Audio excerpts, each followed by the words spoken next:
Alors bonjour à tous, j'espère que vous allez bien. On se retrouve aujourd'hui pour cette vidéo pour parler des 10 applications françaises qui ont vraiment eu du succès, en fait 10 pépites françaises et qui sont en fait des développeurs sur les stores. Là je vais vous faire une démo aujourd'hui de leur application, on va voir 10 exemples et surtout 10 applications que vous allez pouvoir un petit peu modéliser. On va parler de deux choses essentiellement, c'est la création de valeur, qu'est-ce qui fait que ces applications-là apportent de la valeur et comment est-ce qu'elles font pour apporter de la valeur à leurs utilisateurs. Et deuxième point, c'est le côté un peu plus technique. Si vous êtes développeur, comment est-ce qu'on fait aujourd'hui pour créer une application, peut-être en France, peut-être ailleurs, mais en tout cas qui a du succès avec des exemples relativement simples. Vous allez le voir, on va voir 10 exemples d'applications. Donc on va essayer de rapidement passer sur chacune des applications et on va voir donc les deux aspects, l'aspect technique et l'aspect donc création de valeur. Alors on commence tout de suite avec l'application Yuka. Yuka, c'est une application qui vous permet en fait de lister et de comparer en fait différents produits et de les analyser tout simplement. Donc l'idée de Yuka, c'est qu'il y a un scan en fait à l'intérieur et vous allez pouvoir scanner un produit. Par exemple, ici, j'ai une bouteille d'eau pétillante, donc là, je peux la scanner et je peux voir un petit peu le détail de ce produit-là, en fait, tout simplement. Ensuite, ce que je peux faire, c'est voir mon historique et aussi avoir des recommandations pour remplacer, en fait, chacun des produits, en fait, que j'utilise. Donc, au niveau technique. On commence par le niveau technique, donc la fonctionnalité de base, c'est évidemment le scan de QR code, donc, ou de code, ou tout simplement de code barre plutôt du supermarché. Donc ça, il n'y a pas de gros défi en fait technique. Alors bien sûr, il faut faire, par exemple ici avec Flutter, du multiplateforme, il faut faire une application qui soit disponible sur iOS, sur Android, mais techniquement, c'est pas très compliqué. Ce qui est bien, c'est que du coup, ça nous amène directement au deuxième point, c'est-à-dire que la vraie valeur de l'entreprise ici, c'est pas le côté technique, c'est surtout en fait leur base de données qui leur est propre, à savoir en fait bien la liste, le listing du descriptif de tous les produits. Et c'est comme ça en fait qu'ils apportent de la valeur à leurs utilisateurs. Donc techniquement, c'est pas une application qui est très compliquée à reproduire. Par contre, ce que par exemple moi je peux pas faire si je veux développer une application comme ça, c'est que j'ai pas la base de données. Donc la valeur de l'entreprise, elle se trouve dans les données des différents produits et donc c'est le travail de l'équipe en fait de Yuka de faire cette analyse-là. Donc ça, c'est là qu'ils apportent de la valeur. Mais techniquement, je dirais que c'est une application qui est relativement facile à développer et aujourd'hui, c'est une application qui a des millions en fait d'utilisateurs. On continue avec une application de méditation, vous en avez sûrement entendu parler, c'est Petit Bambou. Donc Petit Bambou, c'est on va dire un des leaders français en tout cas des applications en fait, de méditation. Ce qui est vraiment intéressant avec cette application-là, c'est que des applications de méditation, vous en avez plein sur les stores. Mais je trouve que là où cette application-là fait la différence, c'est qu'elle a quand même une identité, notamment visuelle, en termes de marque. Le côté moine bouddhiste qui médite, etc., bah ça c'est ce qui plaît en fait aux utilisateurs. Et donc c'est ça aussi qui peut faire un petit peu la différence par rapport à la concurrence. Et on peut retrouver aussi des applications où c'est un petit peu froid, où il n'y a pas forcément d'identité derrière. Pourtant, ce qu'on retrouve, c'est par exemple des choses assez simples en termes de fonctionnalité. Ici, on peut jouer différents bruits, par exemple, pour se détendre de la nature, etc. On va avoir évidemment des méditations guidées, par exemple, voilà, découverte de la méditation, commencer le programme. On va avoir différentes méditations, donc ça, évidemment, c'est l'utilité principale de l'application. Et surtout, aussi, ce qu'on va retrouver, c'est quand même des personnalités assez importantes dans le milieu. Je pense à Christophe André, hein, je pense que c'est bien lui, et donc qui sont des personnalités assez connues dans ce domaine-là, en France en tout cas, et donc l'application a quand même des contacts, on va dire, assez connus en fait, dans les personnes qui vous proposent les méditations qui sont disponibles dans l'application. Donc tout ça pour dire que la valeur, ils l'apportent grâce notamment à leur marque, à leur branding, on va dire, et aussi bien tout simplement dans les programmes de méditation qui ont été créés du coup par la société. Et donc là, ils ont quand même mis le paquet puisqu'ils font appel à des vrais experts et surtout à des personnes qui sont connues en fait dans ce domaine-là. En ce qui concerne le côté technique, eh bien c'est relativement simple puisque là c'est juste jouer des pistes audio. Donc on va retrouver ça dans plein d'autres applications. Donc il n'y a pas de gros défis techniques aussi. Et vous allez le voir que de toute façon pour toutes les applications, en tout cas les premières dont je vais vous parler, il n'y a jamais de très très gros défis techniques. On continue avec Mapster. Donc Mapster, c'est une application qui est en fait entre Google Maps et le réseau social. Donc le but ici, c'est de rendre les applications de cartographie et de leur ajouter une interface sociale. Alors moi, ce qui m'a tout de suite fait penser à une autre application, c'est en tout cas à la dernière version d'une application qui est très connue, c'est Google Maps, parce qu'en fait c'est le côté social qui est intégré à une application de cartographie. Donc ici on a quoi? En fait on a des cartes et on a surtout des gens qui vont en fait pouvoir noter des adresses, partager les bonnes adresses par exemple sur une ville ou alors les parcours de randonnée. Donc on va avoir le côté un peu partage social autour de la cartographie. Moi ce que je me dis tout de suite quand je vois ça, c'est que je pense du coup à Google Maps qui intègre de plus en plus ces fonctionnalités sociales de partage. Sur Google Maps, c'est beaucoup, on partage les avis, mais Mapster a au moins le mérite en fait d'essayer de faire différemment de Google Maps et surtout de proposer une alternative aux géants qu'on connaît de Google et de Google Maps parce qu'aujourd'hui on n'a pas vraiment d'autres alternatives que Google Maps quand on cherche des avis, quand on cherche des photos, etc. Et donc au moins eux par exemple ils utilisent le système de cartographie par exemple comme je suis sur iOS on utilise le système de cartographie en fait d'Apple mais ils ont le mérite en fait de proposer une alternative à Google Maps. Donc reste à voir si à l'avenir eh bien ça tiendra le coup. L'idée donc c'est que techniquement on est sur l'utilisation d'un SDK pour l'affichage d'une carte et donc ce qui fait donc techniquement c'est pas très compliqué, je dis pas qu'il n'y a rien de compliqué dans l'application mais le concept de base est relativement simple. Par contre ce qui demande et ce qui encore une fois apporte de la valeur aux utilisateurs c'est la communauté qu'il y a derrière, c'est l'effet réseau dont je vous parle à chaque fois pour les projets comme ça à interface sociale et c'est ça qui a vraiment beaucoup de valeur puisqu'on pourrait parler d'autres services existants comme Yelp, qui a depuis, il me semble, été racheté par Apple, où c'était eh bien, tout simplement les notes que l'on peut attribuer à un restaurant, à un lieu, etc. Là, on est plus sur une dynamique sociale, du partage, où on va pouvoir s'abonner à certaines personnes, à un explorateur ou par exemple quelqu'un qui voyage beaucoup, qui va vous donner des bonnes adresses. Donc techniquement, c'est pas hyper compliqué. Par contre, derrière, il y a quand même un concept et une vraie communauté. On continue avec un service de streaming qui est spécialisé en fait dans tout ce qui est animé japonais, ou en tout cas les mangas en animé, tout simplement en vidéo. Donc moi, j'ai pas pu le tester parce qu'il propose pas d'offre gratuite, en tout cas d'abonnement gratuit, mais c'est très simple, c'est un service qui cette fois-ci est français, donc c'est pas comme Netflix, c'est pas comme Prime Video où c'est des services américains. Ici, on est sur un service de streaming, donc on va parler d'un autre service de streaming juste après.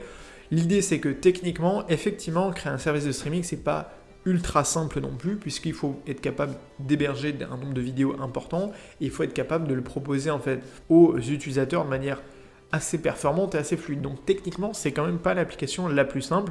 Après, évidemment, c'est le genre d'application qu'il faut avoir évidemment un certain nombre de moyens en fait pour lancer un projet comme ça, et surtout il faut avoir des droits, puisque par exemple ici ce sont des applications ou des séries plutôt assez connues comme Naruto. On en a d'autres j'imagine à l'intérieur, mais l'idée c'est que il faut acheter les droits pour ensuite redistribuer les épisodes à travers ici l'application. Donc techniquement c'est assez compliqué, c'est quand même pas simple de faire une application de streaming qui va marcher en fait pour des millions d'utilisateurs, et qu'au niveau de la création de valeur, et bien là il faut aller acheter des droits. Mais ce qui est intéressant, c'est que contrairement à beaucoup de services de streaming, ici on a un service qui est français, en tout cas qui a été développé en France, et donc ça veut dire aussi qu'on est capable de créer ce genre de service-là en partant d'un pays comme la France, et c'est surtout en comparaison, on va dire, des États-Unis. On continue avec une autre application que j'ai trouvée très intéressante et qui sort vraiment de ce qu'on peut rencontrer sur les stores. Ça s'appelle The Explorers. Et en fait, c'est une application qui vous permet, en tout cas qui est centrée sur le concept d'exploration de la nature, etc. Et où on va pouvoir, il y a toujours un côté un peu social, on va pouvoir partager soit des photos un petit peu comme sur Instagram, mais également partager des séquences vidéo et pourquoi pas carrément des documentaires qui ont été réalisés par des professionnels qui sont disponibles dans l'application. D'ailleurs, dans l'application, il y a un mode qui est premium qui permet de vous abonner et qui vous permet en fait, par exemple ici, pour 2,99€ par mois, d'accéder à tout un catalogue de films, etc. Donc on est quasiment sur une application de streaming, sauf qu'il y a tout un aspect communautaire en fait où les gens peuvent s'abonner. Par exemple, moi j'ai testé, je me suis abonné à quelqu'un qui fait par exemple de la plongée, qui vous partage toutes ces photos. Et donc ça, c'est super intéressant parce qu'ils ont été quand même beaucoup plus loin que le simple Instagram de la photo par exemple animalière ou naturelle, parce que là il y a le côté par exemple à chaque fois que j'ai une photo qui a été prise, je peux visualiser sur une carte où est-ce que cette photo a été prise, et donc je peux naviguer par exemple en fonction de la cartographie. Donc je dirais que techniquement il y a quand même beaucoup de choses dans cette application, on ne peut pas dire qu'elle se résume à une ou deux fonctionnalités, donc c'est pas une application qui est simple à reproduire si vous souhaitez la reproduire, et surtout aussi c'est que derrière, il y a une vraie communauté en fait d'utilisateurs déjà actifs, et c'est ça qui fait aussi la valeur de l'application. Donc là, on est sur un des concepts qui est quand même assez compliqué techniquement. Il y a la lecture vidéo, il y a la création d'interactions sociales, et il y a le fait d'avoir la communauté derrière qui est active, qui va publier du contenu, etc. Et au niveau technique, donc avec la cartographie et tout ça, ça ajoute encore une couche.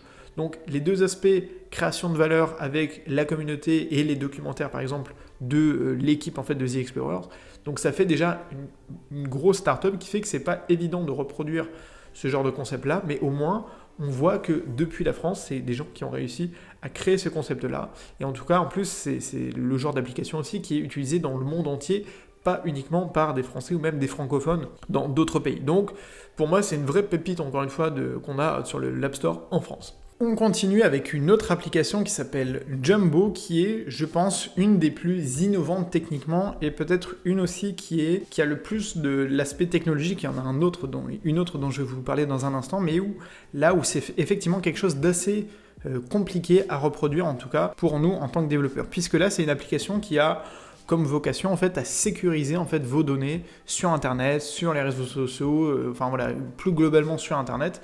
Et donc en fait, ils vont vous dire, ok, par exemple, quand est-ce que vos données, par exemple, elles ont fuité, si c'est en rapport avec votre adresse mail. Par exemple, quand vous vous connectez à un Wi-Fi, ils vont être capables de dire en fait si le Wi-Fi est sécurisé, si vous avez plus ou moins perdu, par exemple, des informations qui peuvent être sensibles.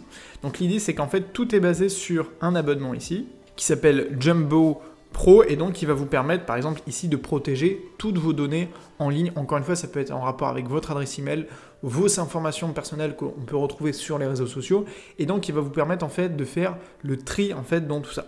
Donc l'idée, c'est que techniquement, il y a des aspects qu'on ne peut pas reproduire qui sont propres à l'entreprise, et là c'est l'aspect, on va dire, création de valeur ici pour la startup. Donc vous allez entrer par exemple votre adresse email, votre compte Google, et il va vous dire par exemple quelles informations vous devez protéger. Est-ce que c'est les données que vous avez inscrites sur un site en particulier qui depuis par exemple s'est fait pirater, et donc vos informations ont fuité. Donc ça, techniquement, c'est vrai que c'est une des applications que je trouve qui est les plus innovantes, qui a un vrai business model d'ailleurs qui est proposé derrière, et je pense que ça marche très bien pour eux, puisque j'ai vu des commentaires qui étaient très positifs sur l'App Store. Après, en termes de technique là pour l'application, je pense que l'application en elle-même n'est pas très compliqué à proposer, mais c'est surtout qu'ils doivent avoir de leur côté des algorithmes ou un service de back-end qui est effectivement là très performant et qui fait partie de ce qu'ils apportent en fait comme valeur. Donc pour reproduire par contre une application comme ça, pour moi c'est assez compliqué, puisqu'il y a un vrai travail, on va dire, technologique derrière l'analyse de toutes les données, et c'est pour ça qu'il n'y a pas 36 applications qui font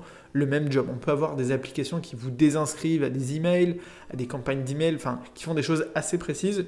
Eux, ils ont quand même le mérite en fait de faire tout ça dans une seule application. Ce qu'on peut leur reprocher par contre, c'est que c'est forcément un service qui est payant, donc on est assez limité quand on fait les versions gratuites. On continue avec un autre service de streaming dont vous avez certainement entendu parler, c'est le Netflix Killer, et donc ça s'appelle Salto. Donc là c'est 100% français, donc ça a été développé en France, et aussi il y a pas mal de contenu évidemment français de différentes chaînes de télévision françaises, et même si évidemment ils reprennent beaucoup de contenu qui est produit aux États-Unis, où ils ont acheté en fait des droits pour des séries, etc. Ça a le mérite en fait d'être une application 100% française avec du contenu notamment qui est français. Donc techniquement, on reste sur des applications de streaming. Donc je pense qu'en fait avec les applications de streaming, ce qu'il y a, c'est que comme on a des applications qui ont des dizaines d'années, je pense à Netflix, Prime Video, etc. Donc en fait le niveau est déjà assez haut en termes de technicité. Donc quand vous voulez arriver dans ce marché-là, Salto, on peut parler de ADN là pour les animés japonais, eh bien en fait il faut dès le début mettre la barre en fait assez haut en termes de qualité en fait technique quand vous proposez ce genre d'application là. Donc dès le départ, Salto, ils ont quand même créé une application qui est, je trouve, de très bonne qualité, mais voilà, ils ne pouvaient pas se permettre de faire moins bien que Netflix, sinon on allait dire voilà, c'est moins bien fait, c'est moins performant, etc. Donc techniquement, là, ils ont mis la barre assez haut, et donc si vous avez un projet d'application de type streaming, je vous ai parlé déjà dans d'autres vidéos de plus petites applications qui avaient commencé, eh bien c'est vrai que techniquement, on peut dire que c'est relativement simple, mais il y a quand même cet aspect où il faut que ça soit bien fait. Donc ça, l'aspect technique, c'est important pour les applications de streaming, parce que vous ne pouvez pas vous permettre d'avoir des bugs majeurs. Il faut que ça soit fluide, il faut que la qualité ça suive, il faut qu'on puisse regarder ça avec peut-être une mauvaise ou une faible connexion Internet.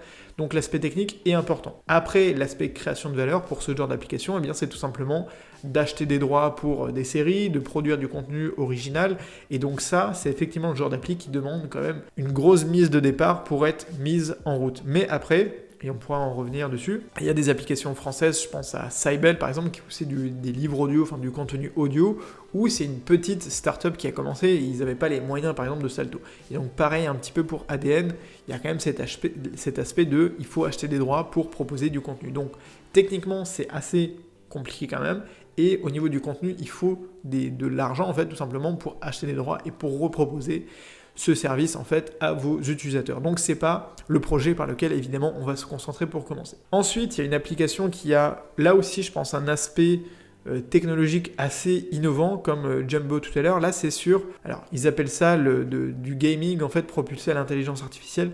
L'idée c'est que on est un mixte entre Twitch avec par exemple l'interface ici qu'on peut reconnaître effectivement de TikTok, mais il y a aussi l'aspect cloud gaming où par exemple les joueurs vont pouvoir faire visualiser en fait leur jeu en instantané, en direct, ou avec ici des petits clips en fait vidéo qui vont pouvoir reposter. Donc il y a cet aspect en fait technologique où eux ils essaient de faire en sorte que on puisse par exemple visualiser, enfin c'est un auto-éditeur en fait de vidéos de jeux vidéo. Donc moi je suis pas expert dans les jeux par exemple ou les applications de streaming comme Twitch etc. Donc je peux pas exactement comparer quelles sont les différences. Là on a quand même le mérite d'avoir une interface qui est 100% mobile et où je pense qu'il y a tout un processus en fait qui est automatisé pour éditer en fait les sections de vidéos et pour les proposer en fait aux utilisateurs à les visualiser plus facilement, puisque on va dire que le concept de Twitch, c'est des gros lives qui peuvent durer potentiellement des heures, alors que là, on est sur un format qui est beaucoup plus court. Et donc, entre les deux, il faut faire de l'édition vidéo. Et donc, c'est sur ça, par exemple, ici, on voit des joueurs en haut avec leur jeu vidéo en bas. Et bien, c'est ça, en fait, c'est sur l'édition de ce contenu que je pense que l'application fait vraiment la différence. Donc, techniquement, il y a cet aspect de jeu vidéo et donc d'édition de ces clips vidéo qui fait la différence par rapport potentiellement à leurs concurrents. Mais étant donné que là, on a un petit peu le lecteur vidéo intégré, c'est comme, on va dire, Instagram dans ses débuts, où c'était à la fois une application de retouche de photos et à la fois une application où on pouvait consulter les photos des autres. Donc pour moi, un très bon concept qui a, pourquoi pas, beaucoup d'avenir. On continue avec une application, encore une fois, qui a l'innovation comme cœur, en fait, de fonctionnalité. Ça s'appelle Radio Voice, et donc c'est une application pour les personnes qui sont sourds ou malentendantes, et donc qui va vous permettre de passer des appels téléphoniques avec la retranscription écrite. Donc j'ai pas pu la tester parce que bon, j'aurais pu faire le test. Je vous ai mis ici des petites vidéos pour vous montrer le fonctionnement. Vous pouvez évidemment passer des appels vidéo et l'idée c'est que ça va permettre à ces personnes-là en fait de pouvoir retranscrire en fait leur appel en version écrite. Donc ça, ce qui est intéressant, c'est que techniquement on a des API en fait qui nous permettent de le faire. Ça s'appelle, enfin je sais plus, il y en a plusieurs. Hein. C'est les text to speech. Donc quand vous parlez par exemple, ça va retranscrire en texte et donc la personne va pouvoir le lire de l'autre côté. Et vice versa également. Donc ça, je trouve que le concept est vraiment intéressant. En tout cas, ça a le mérite d'être une application qui est vraiment utile pour une certaine catégorie de personnes, qui va vraiment leur apporter à ces gens-là beaucoup de valeur. En plus de ça, bon, ils ont différents forfaits, c'est ça qu'on peut aussi regarder, mais techniquement, bon, il y a d'autres applications qui font la même chose, mais je pense que c'est ceux qui sont le plus en avance sur l'aspect technique et la technologie qu'ils utilisent derrière. Parce que, effectivement, je pense qu'ils utilisent des API extérieures, peut-être de Google, peut-être de Alexa, peut-être de, je sais pas moi, Microsoft, mais en tout cas, derrière, il y a quand même une maîtrise de la technologie qui fait qu'ils ont quelque chose qui est vraiment performant. Donc techniquement, au niveau technique, il faut quand même maîtriser cette API-là. Je pense qu'on peut faire une version simple d'application text-to-speech, donc pour convertir par exemple la parole en texte et vice-versa. Ça, on peut le faire ça relativement simplement. Par contre, en faire une application, on fait de l'appel vidéo en direct, ça c'est un petit peu plus compliqué et c'est là que réside la vraie valeur que l'application apporte, c'est qu'eux, ils maîtrisent vraiment cette technologie-là. Et on termine avec une dernière application que j'ai trouvée très intéressante, ça s'appelle Caféine. Et donc, pourquoi j'ai trouvé ça intéressant? Parce qu'on a ce côté un petit peu startup, c'est-à-dire, ok, on essaie de proposer un contenu innovant, mais avec vraiment des spécificités en fait de chaque pays. Donc là, c'est tous les journaux, par exemple français, et donc vous allez pouvoir les consulter, vous y abonner, etc. Ça, c'est pas une application qui est facile à lancer quand on a peu de moyens ou on peut mettre peu d'argent en fait sur la table, parce que c'est comme pour les applications de streaming, il faut pouvoir aller acheter les droits d'auteur ou en tout cas aller être capable en fait d'aller contacter par exemple ici les différents éditeurs et donc leur dire voilà, on va proposer votre contenu dans notre application. Il y a ce côté un petit peu plateforme d'abonnement de streaming avec toujours l'idée qu'on s'abonne et ensuite on peut consulter tous les articles qu'on l'on veut. Donc moi, c'est ça que j'ai aimé, c'est le côté innovant en fait au niveau du business model.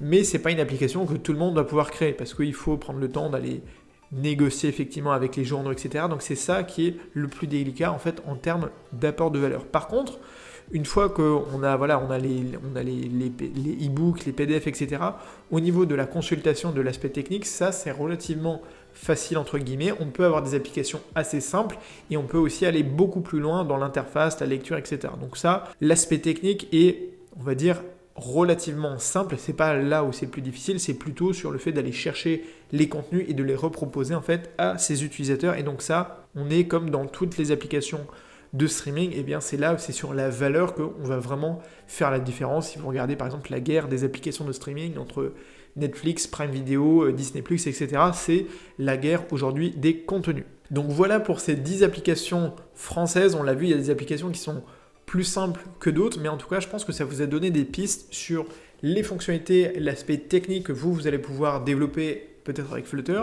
et sur l'aspect création et apport en fait de valeur à vos utilisateurs. Et on l'a vu que, eh bien, pour un certain nombre de cas, eh bien, il faut aller par exemple acheter des droits d'auteur ou aller par exemple créer votre contenu, des contenus originaux. Par exemple pour Petit Bambou, il faut créer des méditations, etc. Donc on va voir qu'il y a plutôt ces applications à interface sociale comme Mapster, comme par exemple The Explores. Et on a des applications où c'est plutôt vraiment juste création de contenu comme Petit Bambou, comme Salto, comme ADN. Et là, il va falloir soit acheter des droits pour du contenu ou sur Caféine, soit aller créer vos propres contenus originaux. Si vous avez un projet d'application, n'hésitez pas aussi à commencer du coup les tutos que je propose sur mon blog ou alors les programmes gratuits que vous avez juste dans la description. Ça va vous permettre peut-être de créer vous aussi un projet d'application pour vous, peut-être pour vos clients si vous êtes freelance, et donc de commencer à coder ces applications-là parce que la preuve, ce sont ces applications, c'est que c'est possible de le faire depuis la France, depuis aussi évidemment tous les autres pays, mais de ne pas nécessairement être aux États-Unis pour créer une application qui est innovante et qui va être, voilà, apporter un aspect technologique et apporter de la valeur en fait à ses utilisateurs. J'espère que cette vidéo vous a plu, n'hésitez pas à me le dire dans les commentaires. Moi je vous dis à très vite en tout cas sur la chaîne YouTube et sur le blog, et surtout n'oubliez pas de rêver très grand. Allez, salut!